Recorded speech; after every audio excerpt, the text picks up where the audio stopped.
વડોદરા શહેર કોંગ્રેસ દ્વારા આજે ચૈત્ર નવરાત્રના અષ્ટમીના દિવસ અને સાથે સાથે રામનવમી પણ આજે ઉજવણી કરીએ છીએ ત્યારે આજના પવિત્ર દિવસે કોંગ્રેસ પાર્ટી દ્વારા વડોદરા શહેરનું પ્રસિદ્ધ જૂનું પ્રાચીન ગાયકવાડી સમયનું મંદિર એટલે કે મા બહુચર માનું મંદિર અને એની બાજુમાં જ રામલલ્લાનું મંદિર છે।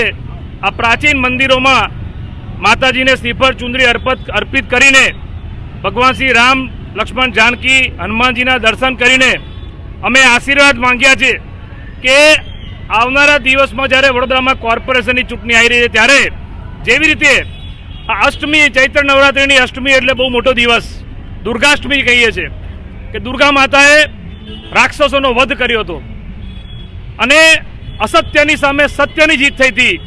એવી રીતે ભગવાન શ્રી રામ માટે કહેવાય કે રઘુકુલ રીત સદા ચલી આવી, પ્રાણ જાય પર વચન ના જાય, મર્યાદા પુરુષોત્તમ ભગવાન શ્રી રામનો પણ આજે જન્મદિવસ। ત્યારે આજના પવિત્ર દિવસે અમે કોંગ્રેસ પાર્ટીએ પ્રચારના શ્રી ગણેશ શરૂ કર્યા છે।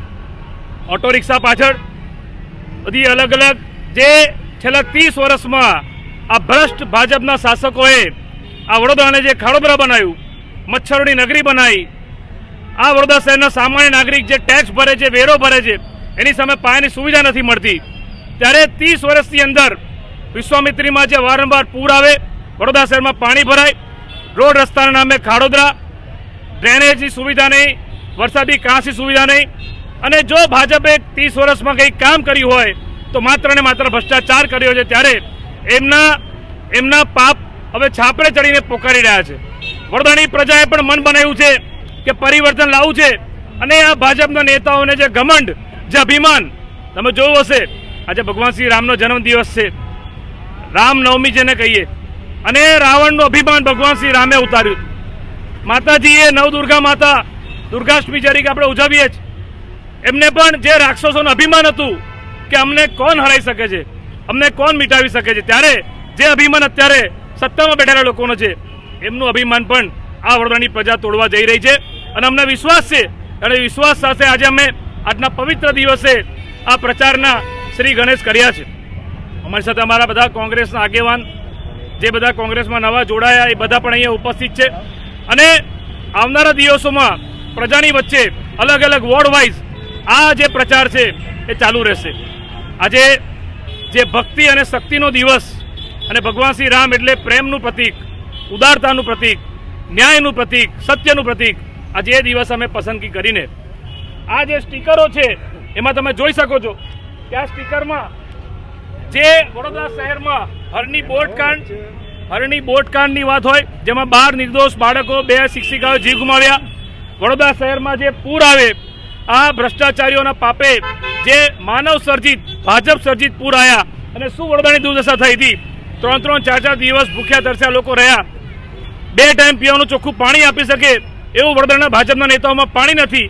જ્યારે છેક તળિયેથી નડિયાદ સુધી ભાજપ સત્તામાં છે તો આ પણ વડોદરાની પ્રજા જે ટેક્સ ભરે છે, વેરો ભરે છે, એ વેરાનું વળતર નથી આપી શકતા। આ તમામ મુદ્દાઓને અમે આ સ્ટીકરમાં લીધા છે। આજે નોટબંધીની લાઈન હોય કે કોરોનામાં જે લાઈન લાગતી હતી એ લાઈન હોય કે આજે ગેસના સિલિન્ડરની ને પેટ્રોલ ડીઝલની લાઈન, એટલે દેશ, ગુજરાત ને વડોદરામાં જે સ્થિતિનું નિર્માણ થયું છે એના માટે જવાબદાર આ સત્તામાં બેઠેલા લોકો છે। ત્યારે અમે આપના માધ્યમથી પ્રજાને વિનંતી કરીએ છીએ, અપીલ કરીએ છીએ કે આવો પરિવર્તન લાવીએ, ફરીથી મહારાજા સયાજીરાવ ગાયકવાડનું વડોદરા પાછું લાવીએ અને જે ટેક્સ ભરે છે, જે વેરો ભરે છે, એની સામે પાયાની સુવિધા મળે, વેરાનું વળતર મળે। એ સુવિધાને અમે કોંગ્રેસ પાર્ટી અમે વચન આપીએ છીએ કે અમે કોંગ્રેસનું પાર્ટીનું બોર્ડ બનશે, આ વડોદરા શહેરમાં સુશાસન આવશે, આ વડોદરા શહેરમાં 2 ટાઈમ પીવાનું ચોખ્ખું પાણી આપીશું, સારા રોડ રસ્તા આપીશું, સારી ડ્રેનેજની સુવિધા આપીશું, વિશ્વામિત્રીના પાણી લોકોના ઘરોમાં નહીં ભરાય એવું આયોજન અને પ્લાનિંગ કોંગ્રેસ પાર્ટી કરશે। ત્યારે આપના માધ્યમથી ફરી આજે ચૈત્ર નવરાત્ર પણ છે, ત્યારે દુર્ગાષ્ટમીની અને રામ જન્મની તમામ આપણા વડોદરા નગરજનોને શુભેચ્છા પાઠવું છું અને પરિવર્તન લાવીને કોંગ્રેસ એક મજબૂત વિકલ્પ છે અને કોંગ્રેસને તમે ધુરા સોંપો એવી આપને વિનંતી પણ કરીએ છીએ।